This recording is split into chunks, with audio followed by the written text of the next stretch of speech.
Assalamualaikum warahmatullahi wabarakatuh.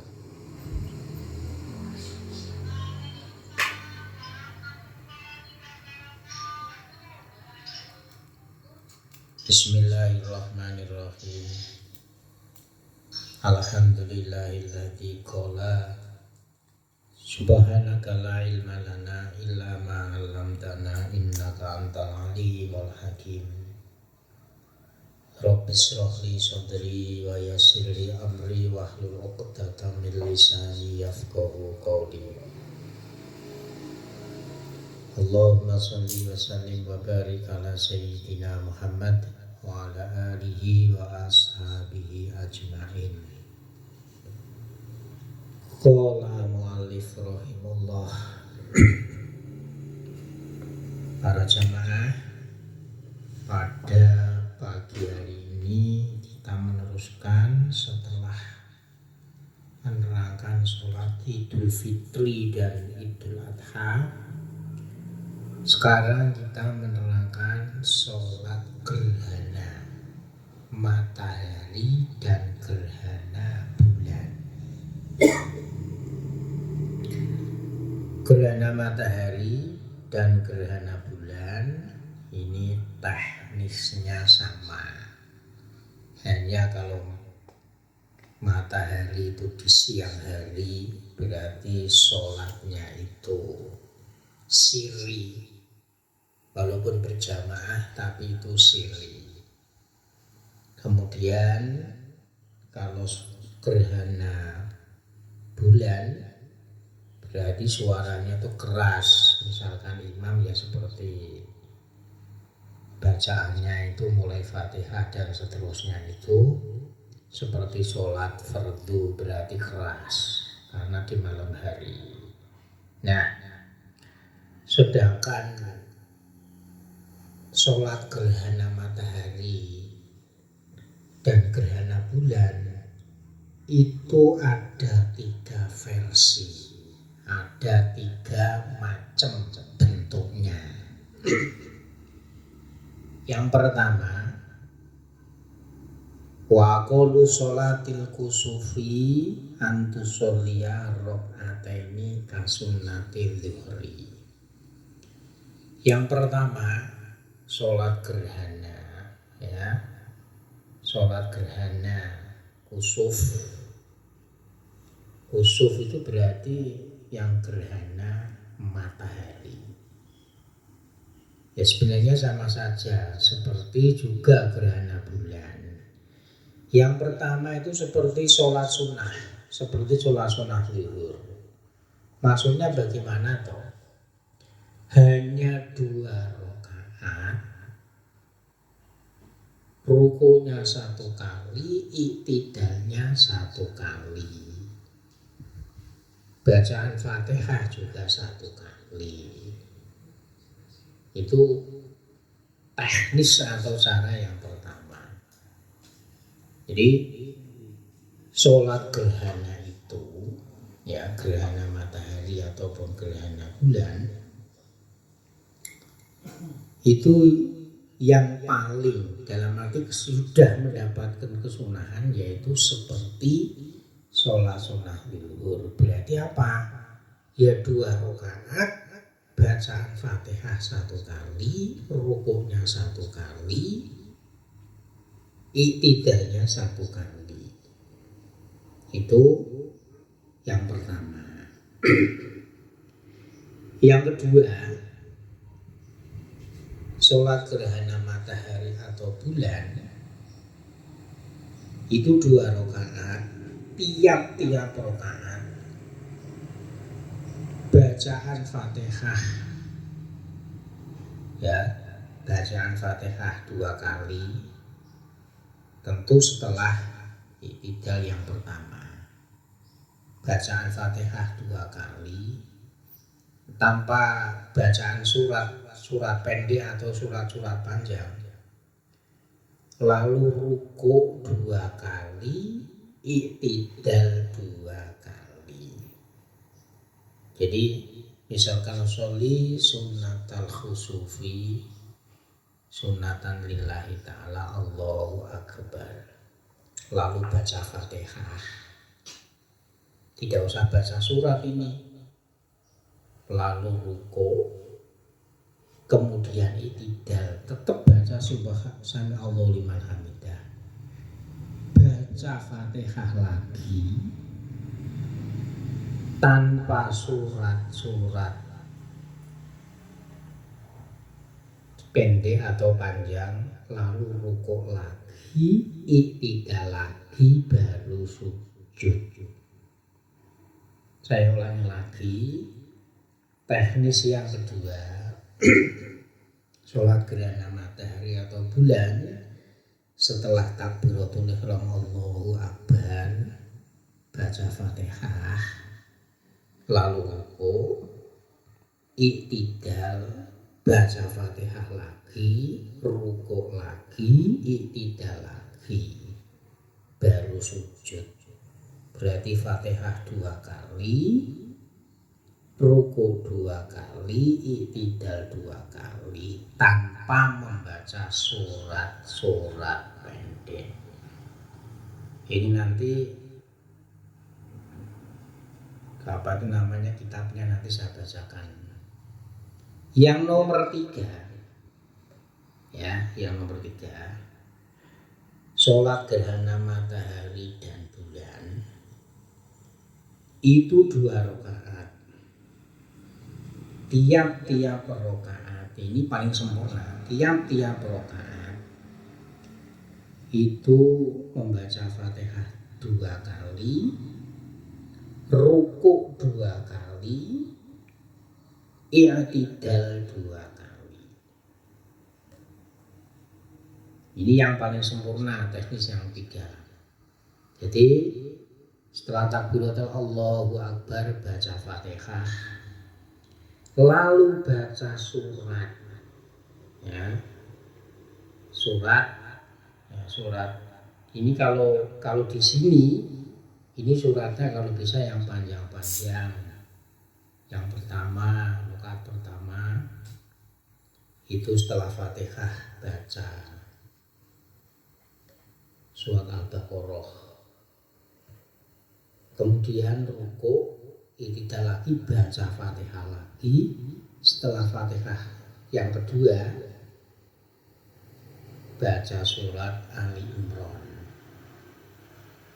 kemudian sujud. Setelah berdiri baca Fatihah lagi. Setelah Fatihah ini lalu baca surat An-Nisa. Ini kalau di sini. Kalau kita semuanya kelamaan ya baca qul huwallahu ahad itu saja. Kemudian ruku, i'tidal, baca Fatihah lagi. Setelah Fatihah itu baca surat Al-Maidah. Tapi kalau kepanjangan ya qul huwallahu ahad. Ini teknis yang nomor 3. Jadi ya kalau yang pertama tadi saya ulangi, sholat gerhana matahari dan bulan itu seperti sholat sunnah qobliyah dhuhri atau ba'da dhuhri, ya nggak apa-apa. Maksudnya apa? Hanya 2 rakaat, Fatihah tiap-tiap rakaat Fatihah 1 kali, ruku 1 kali, i'tidal 1 kali. Teknis yang nomor 2 rakaat, tiap-tiap rakaat membaca Fatihah 2 kali, ruku 2 kali, i'tidal 2 kali, tanpa membaca surat-surat pendek atau panjang. Kemudian yang nomor 3, 2 rakaat, tiap rakaat membaca Fatihah 2 kali, ruku 2 kali, i'tidal 2 kali. Dan setelah Fatihah baca surat-surat. Kalau di sini tuh panjang. Yang pertama Baqarah, yang kedua Ali Imran, yang ketiga Al-Maidah, kemudian yang keempat itu surat An-Nisa. Ini teknisnya ada 3. Saya bacakan kitabnya. Wa qulu sholatil kusufi antu sholia rakaataini kasunati dhuhri. Teknis sholat gerhana itu yang paling sedikit itu seperti sholat sunnah zuhur, berarti 2 rakaat. Kemudian yang nomor 2 itu tadi sudah wa akmaluha ayat ja'ala fi kulli rakaatin qiyamaini. Sempurnanya sholat gerhana itu tiap-tiap rakaat berdiri 2 kali. Yutilul qiraata fihima. Tiap-tiap rakaat setelah baca Fatihah itu bacaan surat-surat Al-Qur'annya itu sunnahnya itu panjang. Yutilul qiraah fihima. Kemudian waruku aini dan rukuknya itu 2. Yutilu tasbiha fihima wala ziyadata fis sujudi. Kalau bisa ketika ruku bacanya tasbih itu panjang. Ya kalau biasanya itu 3, kita baca 7 kali, tidak lebih. Tapi kalau dalam sujud tasbihnya cukup 3 kali saja. Lakinnahu yutilu tasbihi fi tasbiha fihi aidon. Ya kalau bisa ketika sujud lebih panjang ya enggak apa-apa, itu malah lebih baik. Kalau biasanya itu sujud hanya baca tasbih 3 kali, kita baca 7 kali. Wa yusannu ba'daha lil jama'ati khutbatani ka khutbatiyil idi lakinnahu yastaghfirullah ta'ala fi awalil ula minhuma is'amaratin wa fi awalis saniyati sab'an. Nah, bedanya kalau ketika sholat Idul Fitri itu kan rakaat yang pertama itu membaca takbir 7 kali. Kalau rakaat yang kedua itu baca takbir 5 kali. Tapi kalau dalam sholat gerhana matahari ini, keliru nih khutbahnya.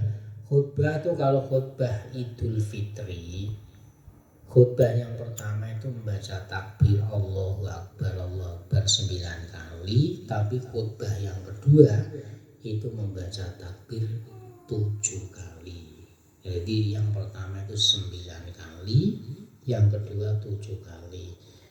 Bedanya kalau sholat gerhana ketika khutbah yang pertama itu baca istighfar Astaghfirullahaladzim 9 kali, dalam takbir yang kedua itu membaca istighfar 7 kali. Itu bedanya. Ya tentu kalau namanya khutbah gerhana matahari dan bulan itu adalah materinya tentu semuanya itu adalah merupakan qudrah iradahnya Allah, bahwa tanda-tanda kekuasaan Allah, tidak ada yang lain. Kemudian tadi sudah saya katakan bahwasanya setiap kita itu ruku mau i'tidal tetap membaca sami Allahu liman hamidah, wa yaqulu sami Allahu liman hamidah tsumma rabbana lakal hamdu fi kulli i'tidalin. Setiap i'tidal kita itu membaca sami Allahu liman hamidah, berarti ya sami Allahu liman hamidah tiap rakaat itu 2 kali. Bismillahirrahmanirrahim. Wa sholatul istisqa. Sekarang sholat istisqa.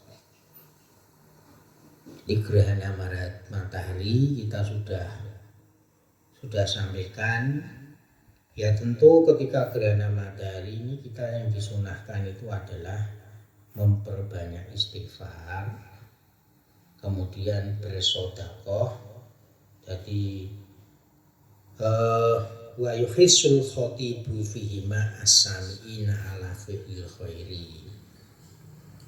Khatib ketika khutbah gerhana matahari dan rembulan ini adalah mendorong para jamaah ini untuk melakukan sesuatu yang baik, min taubatin, diantaranya yaitu tobat kalau memang senangannya itu melakukan maksiat, wa sodakotin dan sodakoh, wa idkin dan membebaskan, yang membebaskan budak kalau dulu, sekarang nggak ada budak, wa yuhadziruhum minal ghaflah wa tamati fil hururi, dan mendorong para jamaah agar supaya jangan sampai lali atau lupa untuk senantiasa taat kepada Allah dan menjauhi larangan-larang delurung. Itu kalau bahasa Indonesia itu beling, nakal, berbuat bohong, menipu dan seterusnya. Wa yudzakiru ma yunassibul halal, dan khatib mendorong para jamaah agar supaya senantiasa berbuat sesuatu yang layak. Yang layak itu tentu yang pantas. Kalau orang Islam itu seperti apa itu selalu mengingatkan hal-hal semacam itu. Jadi khutbah gerhana matahari dan bulan ini jangan sampai panjang-panjang yang macam-macam. Khutbahnya, materinya itu hanya simpel bahwa itu adalah merupakan kudroh irodahnya Allah, tanda-tanda kekuasaan Allah, ketauhidan bahwa semuanya itu adalah ciptaan Allah, dan mendorong untuk berbuat baik dan meninggalkan sesuatu yang tidak baik. Itu materi khutbah daripada sholat gerhana matahari dan bulan. Sekarang sholat istisqa. Sholat istisqa itu sholat memohon hujan, tentu memohon kepada Allah. Wa sholatul istisqa itu fa'alu inda hajatin nasi ila suqya minallahi ta'ala. Sholat istisqa ini dilakukan ketika seluruh umat manusia ini butuh siraman air dari Allah Subhanahu wa Ta'ala. Mungkin kemarau panjang, tanaman-tanaman banyak yang mati, sumber mata air banyak yang berhenti ya karena kering, terlalu panjang kemaraunya, ternak-ternak juga kurus karena rumput-rumput ini banyak yang tidak tumbuh. Nah, maka seperti hal ini disunahkan untuk melakukan sholat istisqa. Sholat istisqa bagi imam atau istilahnya itu orang yang ditunjuk sebagai pimpinan atau yang disepuhkan, ini mendorong seluruh warga atau umat ini agar supaya keluar menuju ke tempat yang lapang. Sholat istisqa itu sunnahnya di tanah lapang, tidak di dalam masjid. Ya, mendorong agar supaya warga ini bertobat. Nah, kalau biasanya itu senangannya judi ya berhenti judinya, mari. Yang biasanya itu mabuk ya mabuknya itu berhenti. Jadi wa yuhadziruhum at-taubata min jami'il ma'asi, segala maksiatnya itu diberhentikan. Kemudian al-mubadarah ila siyami salasati ayamin mutatabiatin, kalau bisa diumumkan sebelum sholat istisqa ini masyarakat atau warga disunahkan puasa 3 hari berturut-turut. Ini sunnah. Ya misalkan mau melaksanakan sholat istisqa setelah sholat Jumat, ini kalau bisa puasanya itu hari Rabu, Kamis, dan Jumat. Ini sunahnya ini 3 hari ini, yang 3 hari ini ketika sholat istisqa. Ila siyami salasati ayamin mutatabiatin qabla mi'ati yaumil khuruji faya. Nah, kalau demikian ini kalau dihitung berarti itu arba'atu ayamin 4 hari. Jadi maksudnya 3 hari itu sebelum sholat istisqa. Terus wa yakhrujuna ila sofroi fi yaumir rabi'i siyaman fihi. Kemudian keluar ke tanah yang lapang. Ini sunahnya tuh lapang, namanya minta hujan tuh kalau di dalam masjid itu kan ada penghalang atap masjid. Ini sunahnya itu di tempat yang lapang. Di hari yang keempat dalam keadaan puasa, berarti puasanya itu 3 hari sebelum sholat dan 1 hari ketika sholat. Mengapa ketika sholat itu kok disunahkan dalam keadaan puasa? Misalkan pengen 3 hari, ya 3 hari sekalian ketika melaksanakan sholat istisqa. Alasannya idisoimu la turaddu da'watuhu. Karena orang yang dalam keadaan puasa ini doa-doanya tidak ditolak oleh Allah. Oleh karena itu ketika sholat istisqa kita semuanya dalam keadaan puasa. Nah, waya ka sholatil idi, sholat istisqa itu seperti sholat Idul Fitri atau Idul Adha.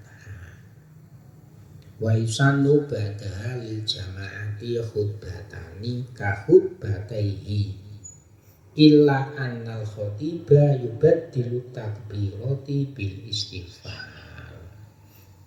Disunahkan setelah sholat istisqa bagi jamaah, ini disunahkan untuk melaksanakan khutbah. Ya tentu materi khutbahnya itu sudah dipelajari atau sudah ditulis oleh khotib. Ya seperti khutbahnya itu ya seperti khutbah sholat id. Cuman khotibnya itu ketika